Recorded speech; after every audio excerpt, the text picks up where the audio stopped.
My name is Audrey Sinclair. I am 34. I work in trauma recovery at a hospital in Asheville. And 35 days ago, I married Miles Garrick. A month earlier, my whole family flew to Scottsdale for my sister Tessa's lavish twin reveal, then skipped my wedding because the drive felt exhausting. Afterward, they did not call, did not text, did not ask how the day went. And that told me everything I needed. On the 35th morning, my phone skidded across the counter with calls from my mother, my father, Tessa, Owen, and relatives who forgot me. That would have told me something had broken. But the real crack opened earlier, when I found a note in Miles's file. It sat behind a due diligence packet and carried one clean line in block letters. Pritchard Mobility. Do not advance. Runway critical. I stood there staring at Owen's last name like it had finally stepped into my kitchen wearing a pressed shirt and an expensive watch. Miles came in from the terrace, read my face, and when I asked, "Is Owen in that stack?" he gave me the truth. Yes. And the answer stays no, whether he married your sister or not. And it was the first clean thing I had heard. I did not need the rest after that. Because my mother was already calling again, and panic always reaches me late anyway. I watched her name flash. I remembered the 50 empty chairs at my wedding, and understood that whatever they wanted now, it was not love. By the time I picked up, I knew the story had changed for them, because the man they ignored had something they needed. A month before my wedding, I stood in Scottsdale watching my family move through a rented desert resort like Tessa's pregnancy had become the only event that mattered. My parents covered flights, suites, hair appointments, and a photographer, then acted as if all of it were ordinary because Tessa was carrying twins. I bought my own ticket, booked a quiet room off property, and walked in already knowing nobody would ever spend that kind of effort on me. My mother took one look at Tessa in white linen and breathed. This is exactly how a mother wants to see her daughter celebrated. Like the sentence had one child in it. My father kept moving chairs, checking angles, praising centerpieces, then stopped beside me long enough to say, "You know how to roll with things, Audrey." That was his favorite language for neglect. Because every time they asked me to understand, what they really meant was, accept less, and call it maturity. Tessa floated from table to table, holding her stomach with both hands, smiling like the whole weekend had been built to confirm her place. When she reached me, she brushed my arm and murmured, "I knew you'd understand why everything had to be bigger this time," then turned away before I could answer. I watched 3 aunts crowd around her with chilled mocktails. And the message landed harder because nobody had even asked how my own wedding plans were going. Owen spent the afternoon talking about scale, growth, and investor appetite, throwing out polished numbers while pretending his company had momentum instead of desperation. At one point, he glanced at Miles's plain jacket and told him, "Guys in operations always think caution is wisdom, but speed wins markets now." Miles only lifted his glass and gave him maybe, which should have sounded neutral. Except Owen took it as permission to keep performing. Nobody asked Miles what he did, where he worked, or why people kept drifting toward him and staying longer than they meant to. My Aunt Marilyn leaned over and whispered, "He seems steady, Audrey." And in my family, that word always meant forgettable, affordable, and safe to overlook. I let it sit there because correcting people who had no interest in knowing me had started feeling like offering extra labor for free. By sunset, Tessa stood under rented lights while my mother cried. My father smiled, and Owen wrapped an arm around a life he still could not afford. I stood beside Miles and finally understood that my family did not love loudly and then fail quietly. They invested where status paid returns. When my father passed me carrying gift bags and said, "You're easy, kid," I looked at the evidence in his hands and believed him. 3 days before my wedding, my mother called while I was finalizing seating cards in Asheville and opened with a sigh that already sounded like a prepared defense.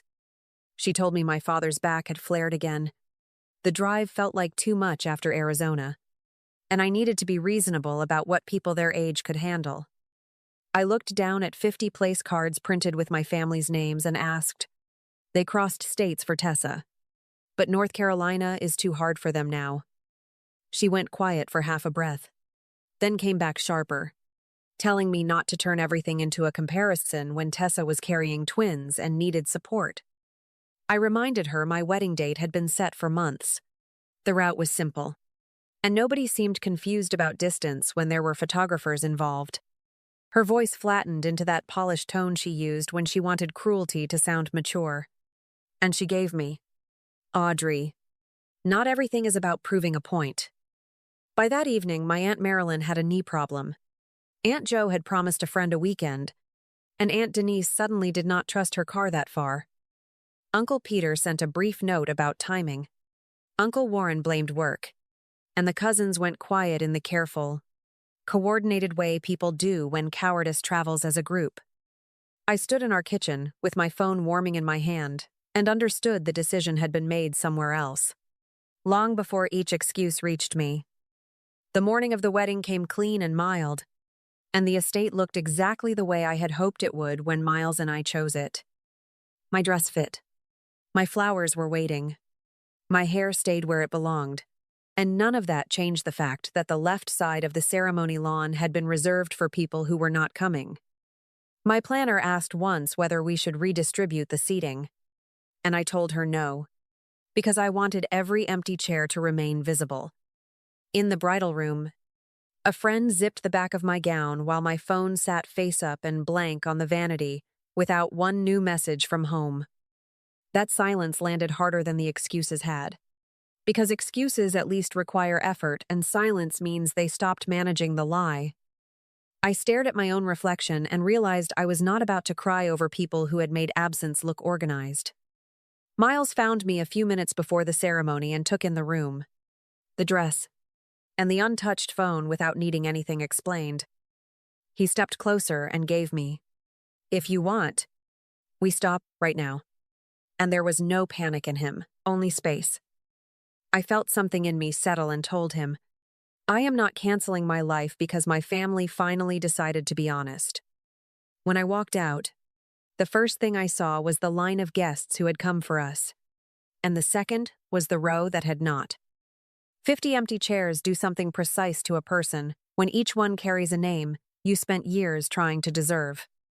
I kept moving, found Miles at the end of the aisle, and refused to give the vacant side of the lawn the dignity of one more glance. The ceremony itself was quiet in the way real things are quiet. Without performance, without scrambling, without anyone demanding to be managed. We made our vows under the trees, and for the first time in my adult life, I was not bracing for one of my parents to diminish a good moment by standing near it. By the time we were pronounced married, the hurt had not disappeared, but it had changed shape into something cleaner and far more useful. At dinner, our friends filled the room with the kind of warmth that asks nothing from you except presence, and I could feel my body stop waiting for disruption. Nobody from my family called during the reception. Nobody texted after dessert, and nobody tried to pretend they had almost made it. By the end of the night, I knew those 50 empty chairs had not ruined my wedding. They had only removed the last excuse I had left for them. After the last plates were cleared and our friends drifted back to their rooms, Miles and I stood alone on the terrace listening to the night settle over Asheville. Nothing in the air felt strained or unfinished. And that quiet mattered because my family had spent years teaching me that every important day needed damage attached. I leaned against the railing, looked out over the dark grounds, and told him their absence had hurt, but it had also ended something. He stayed beside me long enough for the truth to land, then gave me, "We do not have to hand them access just because they share blood." I told him I did not want anyone suddenly valuing him because his name opened doors, moved money, or could rescue Owen from the life he had built. He nodded once and gave me, "Then we keep what is ours private, because boundaries are cheaper than recovery and a lot kinder." That was the first conversation in my life where protection did not sound like control. Oi, or a debt I would owe later.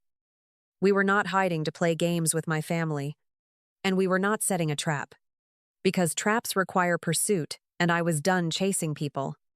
I only knew that if they had cared enough to know me, they would have known who I had married.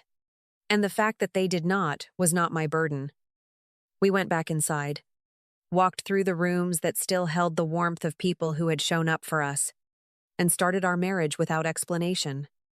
For once, I was not rehearsing a softer version of the truth to make my family more comfortable, and that felt new enough to notice in my body. Before we turned in, I looked at Miles and told him, "I feel lighter tonight," and he touched my hand like he already knew. For 34 days after the wedding, my family gave me exactly what they thought I deserved, which was nothing that required effort, honesty, or the basic decency of acknowledgement. No one asked whether we got home safely, whether the day had been beautiful, or whether 50 empty chairs had done exactly what they were meant to do.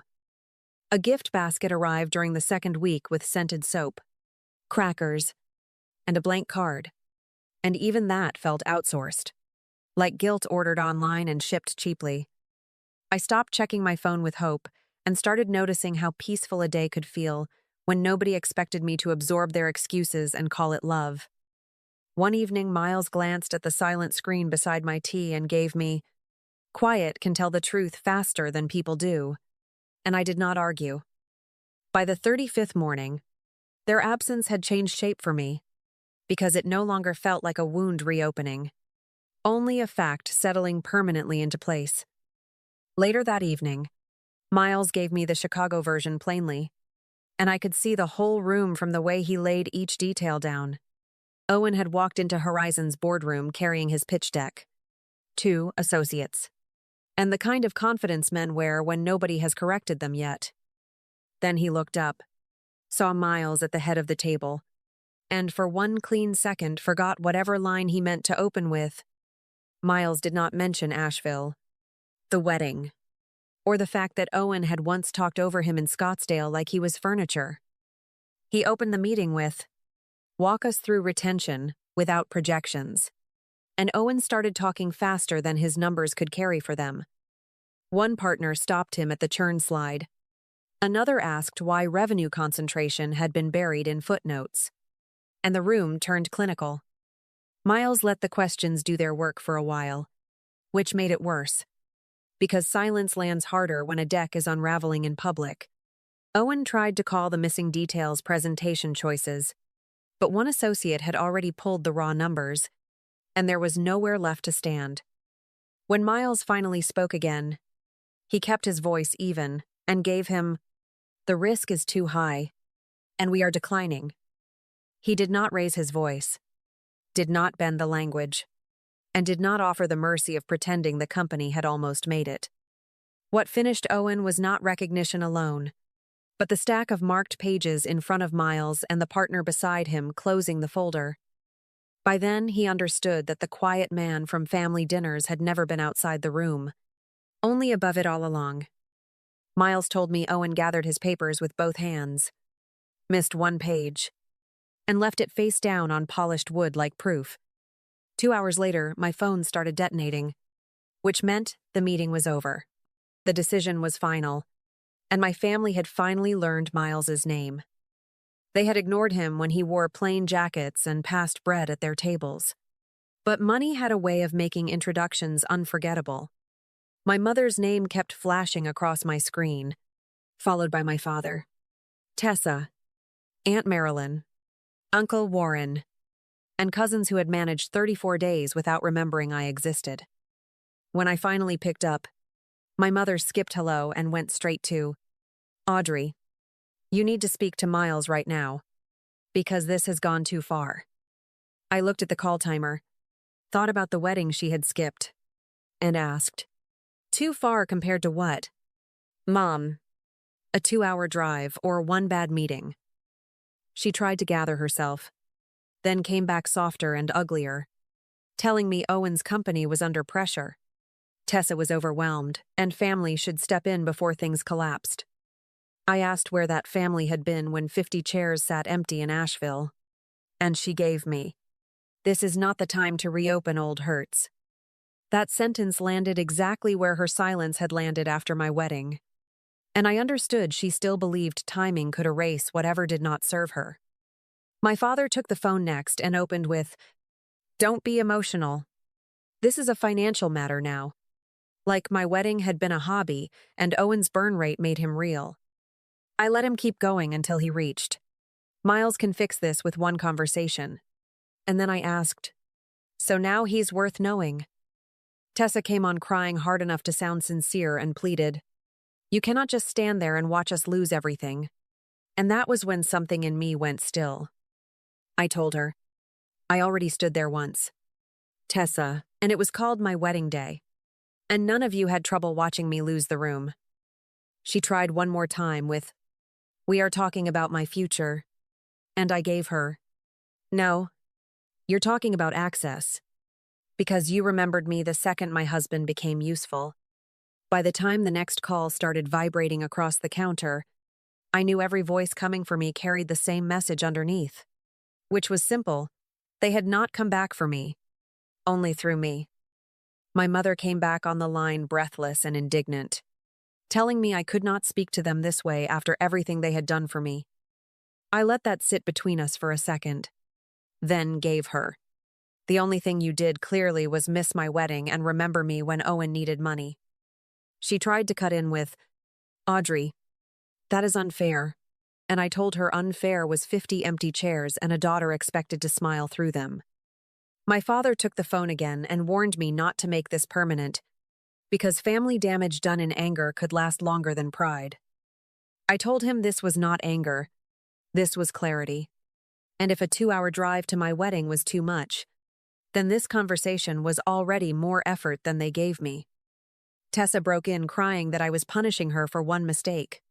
And I gave her, "No, I am refusing to rescue people who only see me when there is something to take." By then my hand was steady, which mattered because I had spent most of my life shaking inside while pretending I understood their reasons. I told them, "My family is the man who showed up, the people who stayed, and the life I do not have to beg to be included in."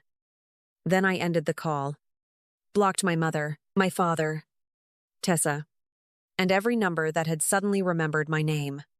And the silence after that felt clean. Within 3 months, Owen's company ran out of room to perform success and entered restructuring under the weight of the numbers he had tried to outrun. Tessa lost the polished version of her life first. Because panic does not photograph well, and lenders do not care about baby shower lighting. My father drained money he had spent years protecting. My mother lost the social ease that came from pretending everything in our family always landed softly. The relatives who had skipped my wedding reacted exactly the way people like that always react when a collapse becomes public and proximity suddenly feels dangerous. Aunt Marilyn reached out once with, "Families go through seasons." Uncle Warren tried to frame everything as a misunderstanding, and the cousins hovered at a distance. Nobody apologized for the empty chairs, because that would have required them to name what they had done before they could rename it. Miles kept his work where it belonged and never reopened the decision, which mattered more to me than any dramatic speech would have. Owen carried the business consequences of his own numbers. Tessa carried the marriage she had built around appearances. And my parents carried the cost of choosing one child like an investment. I carried something else entirely, which was the first clean stretch of my life, not organized around making other people comfortable at my expense.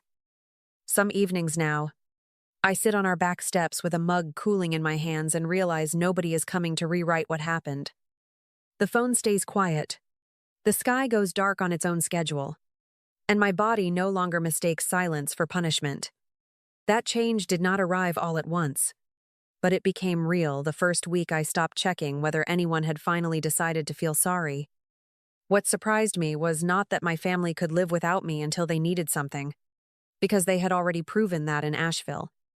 What surprised me was how much room opened up after I stopped arranging my heart around their habits, their excuses, and their version of love. Miles came outside one night, set his cup beside mine, and gave me, "You look different lately, like you're not waiting for impact anymore." I looked out across the yard, thought about the empty chairs, the missed calls, the blocked numbers, and told him, I think I finally believe them. He understood what I meant without making me explain that belief can be painful and still be the cleanest thing you have left. Then he brushed my hand and gave me, "Good. Because you were never meant to spend your life proving you deserved a seat." That was the part nobody in my family ever understood, because they thought losing them would break me in the same old place. It did not break me there. It freed the space where I had kept returning with smaller hopes and softer standards. Now when I picture the life ahead of me, I do not see revenge at all. Only peace that no longer asks permission. Thank you for staying with me through this story. If any part of it felt familiar, I hope you remember that peace can begin the moment you stop begging to be chosen. I hope you find real love, steady joy, and a life that feels like home.